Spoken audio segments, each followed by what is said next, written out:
Well, the best way to relive historic times of war is through the eyes of a veteran. After all, it is them who lived through it and saw it all. One vet named Jerry Zimmer was determined to visit those memories again by going on an honor flight at all costs. Here's his story. I'm from Wisconsin. Okay. So it wasn't anything like I was familiar with. Every veteran has a story to tell. And obviously you go over there very apprehensive. For Jerry Zimmer, a veteran on the Rocky Mountain Honor Flight, his story is about perseverance and survival. I was at a fire support base and spent almost all my time there. Never had a day off, never went on R&R. We just had a group that we had to fire artillery pieces. And one night, the most we ever fired in one evening was 1,000 rounds. Jerry knows a thing or two about hanging on for dear life. Once as an Army soldier in Vietnam. And everybody had different experiences. I was in the Mekong Delta. That is basically considered the breadbasket of Vietnam. And that's why it was so valuable to the Viet Cong, because they'd feed their troops with it. And the villagers were, they were threatened. We knew that. And that's why we were protecting them, but it was a very valuable area of Vietnam because that's where all the rice is grown. And recently, when he was given months to live. I hate even saying it, but you weren't exactly supposed to be around. You're true. Yeah, I was given a diagnosis in April 1st of all days that I had 3 to 6 months to live. So I was accepted at the previous honor flight, and I bailed on that for health reasons. And then for this one I was okay, other than I have a hoarse voice for some reason. At his home in Broomfield, Jerry shared his collection of Vietnam keepsakes, including his boarding pass that sent him on his way to Vietnam as a young man to serve his country. This is your boarding pass. Yes, it is. From back in the day when you were 69. 69, this is the boarding pass. I was leaving 3rd day of January, 1969. You needed this to get on the plane. Most guys wish they didn't have it, but we got on the plane. And this is, I was landing at Benoit. Oh, this here, the tag. This is the tag that was on my luggage, and we're gonna land at Benoit. And that's the first place I landed. And when you get off the plane, we landed for refueling in Hawaii and Guam. Okay. And every time, the people couldn't wait to get off the plane. We landed in Nam, nobody moved. Okay, this is some of the stuff that you guys would get while you were serving and while you were in Vietnam. Yes, we would get sea rations, and they'd have this packet in it. And this is basically everything we needed to survive. Cigarettes, matches, chewing gum, toilet paper, coffee. Yes. Cream substitute. I have sugar.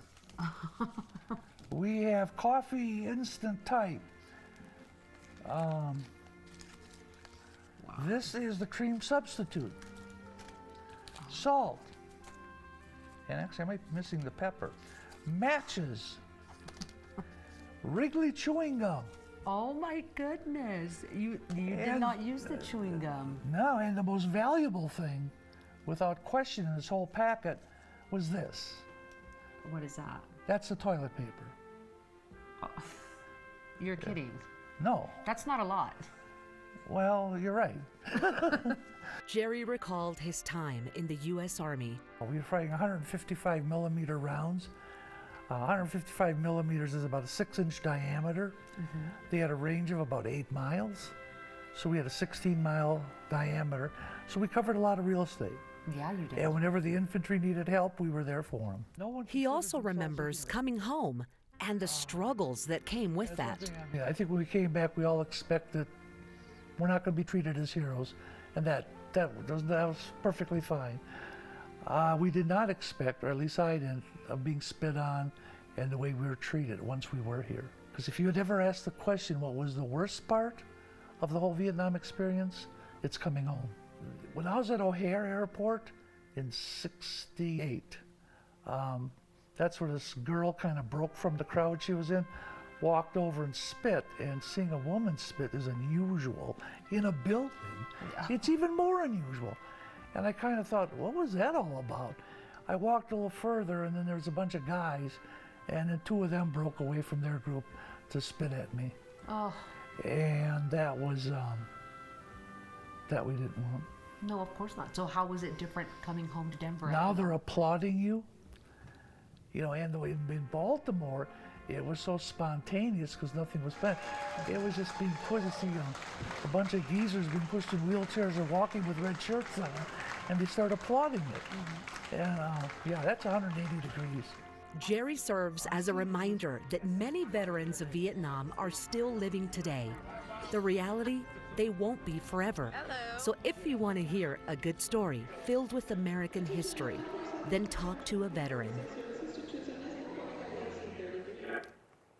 Indeed, and I'm so happy to welcome Jerry Zimmer right here in the Coco studio to chat with us this morning. Jerry, it's so good to see you again. Thank you for inviting us. We appreciate that. How are you doing? Doing fine. You look great. Health-wise, hopefully it's getting better. I hope so too. Jerry, you were one of the people that I absolutely chatted with so much. Sometimes DC got a little cold and we spent some time in the bus. But this is when I heard so many wonderful stories, and that you had had some health issues and had not made that previous honor flight and possibly not this one. Still have some health issues. Yeah. And we're going to see how it turns out. It's going to be great, Jerry. You have such good spirit. Thank you very much. Appreciate it. You really do. Thank you for everything you did on that flight. It was wonderful. So special. It was so great. Now, what was the biggest highlight for you, would you say, on those couple days we had? Meeting the other soldiers, the other veterans who came back, and like was mentioned, you know, not all of them did come back. And especially hearing about some of the guys, when they got to the wall, one of the veterans mentioned the name of an individual, and then someone asked, he says, well, do you know that person? And his comment was, I know that whole row. Oh. And there were 6 names on the row, and when he was there, those all members of his group, and they all got killed.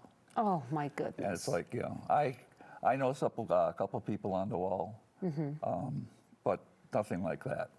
Nothing like he saw. Yeah, it's really emotional when you do go to that wall, particularly with other veterans who are right there with you, sharing those memories. What's your message for veterans today on Veterans Day? Thank you for your service. Be grateful that you made it back. And one of the things in the other piece, they talked about the big question, why me? And I think every one of us go through it. Survivor guilt's a real thing.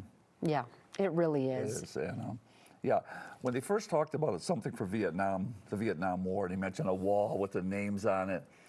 I said, I want a statue. I don't want a wall with names on it. But I can't think of anything they could have done that is more emotional than putting the actual names of the people on the wall. It's That's something else. It really is, especially when you're there. Well, Jerry, so happy you're here with us this morning. We've got so much more coming up.